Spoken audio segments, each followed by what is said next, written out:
ವಸ್ತುನಿಷ್ಠತೆ, ವಿಶ್ವಾಸಾರ್ಹತೆ, ನಿಖರತೆಗಾಗಿ ನೋಡ್ತಾ ಇರಿ ನ್ಯೂಸ್ ಪುತ್ತೂರು, ಜನಮನದ ಪ್ರತಿಧ್ವನಿ. ನಮಸ್ಕಾರ, ನೀವು ನೋಡ್ತಾ ಇದ್ದೀರಾ ನ್ಯೂಸ್ ಪುತ್ತೂರು, ಜನಮನದ ಪ್ರತಿಧ್ವನಿ. ನಾನು ಶ್ರೀಮಾ. ನಾಡಿನ ಎಲ್ಲ ಸಹೋದರ ಸಹೋದರಿಯರಿಗೆ ರಕ್ಷಾಬಂಧನ ಹಬ್ಬದ ಹಾರ್ದಿಕ ಶುಭಾಶಯಗಳು. ಇಂದಿನ ಪ್ರಮುಖ ಸುದ್ದಿಗಳು. ನಗರ ಪೊಲೀಸ್ ಠಾಣೆ ಪುತ್ತೂರು, ಉಮೇಶ್ ನಾಯಕ್ ನೇತೃತ್ವದಲ್ಲಿ ಮಾನಸಿಕ ಅಸ್ವಸ್ಥ ಯುವಕನ ರಕ್ಷಣೆ.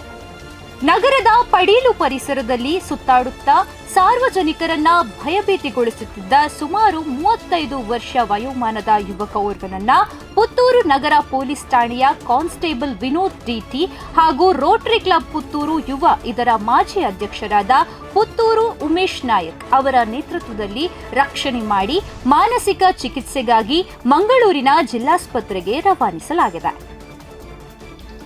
ನರಿಮುಗರು ಸುವರ್ಣ ಎಸ್ಟೇಟ್ನಲ್ಲಿ ಚಂದ್ರಾಕ್ಷರಿಗೆ ಸನ್ಮಾನ. ಮಂಗಳೂರು ವಿಶ್ವವಿದ್ಯಾನಿಲಯ 2022-23ನೇ ಸಾಲಿನಲ್ಲಿ ನಡೆದ ಕಂಪ್ಯೂಟರ್ ಸೈನ್ಸ್ ಪರೀಕ್ಷೆಯಲ್ಲಿ ಪ್ರಥಮ ರ್ಯಾಂಕ್ ಅನ್ನು ಪಡೆದಿದ್ದ ಚಂದ್ರಾಕ್ಷ ಹಾಗೂ ಅವರೊಂದಿಗೆ ಅವರ ತಂದೆ ವೀರಪ್ಪ ಪೂಜಾರಿ ಅವರನ್ನ ಕೂಡ ಸನ್ಮಾನಿಸಲಾಯಿತು. ಸವಣೂರು ಮೆಸ್ಕಾಂನಲ್ಲಿ ಮೆಕ್ಯಾನಿಕ್ ಹುದ್ದೆಯಲ್ಲಿದ್ದ ಉಮೇಶ್ ಪದೋನ್ನತಿ ಹೊಂದಿ ಬಿಳಿನೆಲೆ ವಿಭಾಗಕ್ಕೆ ವರ್ಗಾವಣೆ. ಮೆಕ್ಯಾನಿಕ್ ಹುದ್ದೆಯಲ್ಲಿ ಇದ್ದು ಚಾರ್ವಕ ಲೈನ್ನಲ್ಲಿ ಕಾರ್ಯವಹಿಸುತ್ತಿದ್ದ ಉಮೇಶ್ ಪದೋನ್ನತಿ ಹೊಂದಿ ಬಿಳಿನೆಲೆ ವಿಭಾಗಕ್ಕೆ ವರ್ಗಾವಣೆಗೊಂಡಿದ್ದಾರೆ.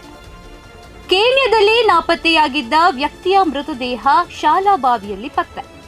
ಮನೆಯಿಂದ ನಾಪತ್ತೆಯಾಗಿದ್ದ ವ್ಯಕ್ತಿಯೊಬ್ಬರ ಮೃತದೇಹವು ಕೇನ್ಯಾ ಶಾಲಾಬಾವಿಯಲ್ಲಿ ಪತ್ತೆಯಾಗಿದೆ. ಕೇನ್ಯಾ ಶಾಲೆಯ ಬಳಿಯ ನಿವಾಸಿ ಬಾಬು ಪೂಜಾರಿ ಎಂಬುವವರು ಇಂದು ಬೆಳಿಗ್ಗೆ 3:30ರ ವೇಳೆಗೆ ಮನೆಯಿಂದ ನಾಪತ್ತೆಯಾಗಿದ್ದಾರೆ. ಆಟೋ ಚಾಲಕನಿಗೆ ಚೂರಿ ಇರಿತ, ಆರೋಪಿ ಪೊಲೀಸ್ ವಶ. ಆಟೋ ಚಾಲಕನಿಗೆ ಚೂರಿಯಿಂದ ಇರಿದ ಘಟನೆ ನಡೆದಿದೆ. ಕಾರ್ಯಡಿ ನಿವಾಸಿ ರವೂಫ್ ಎಂಬವರ ಪುತ್ರ ಆಪಿ ಬಂಧಿತ ಆರೋಪಿ.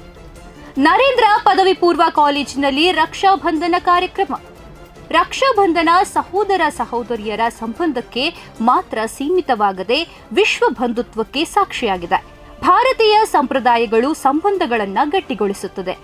ಪ್ರತಿ ಹಬ್ಬದಲ್ಲೂ ಬದುಕಿಗೆ ಬೇಕಾದ ಸಂದೇಶಗಳು ಇರುತ್ತದೆ ಎಂದು ರಾಷ್ಟ್ರೀಯ ಸ್ವಯಂ ಸೇವಕ ಸಂಘದ ಮಂಗಳೂರು ವಿಭಾಗದ ಕಾಲೇಜು ವಿದ್ಯಾರ್ಥಿ ಪ್ರಮುಖ್ ರೋಹಿತ್ ಹೇಳಿದರು. ನರೇಂದ್ರ ಪದವಿ ಪೂರ್ವ ಕಾಲೇಜಿನಲ್ಲಿ ನಡೆದ ರಕ್ಷಾಬಂಧನ ಕಾರ್ಯಕ್ರಮದಲ್ಲಿ ಅವರು ರಕ್ಷಾಬಂಧನ ಆಚರಣೆಯ ಮಹತ್ವವನ್ನು ತಿಳಿಸಿದರು. ಪ್ರತಿದಿನದ ಸುದ್ದಿಗಳಿಗಾಗಿ ನೋಡ್ತಾ ಇರಿ ನ್ಯೂಸ್ ಪುತ್ತೂರು, ಜನಮನದ ಪ್ರತಿಧ್ವನಿ. ಧನ್ಯವಾದಗಳು.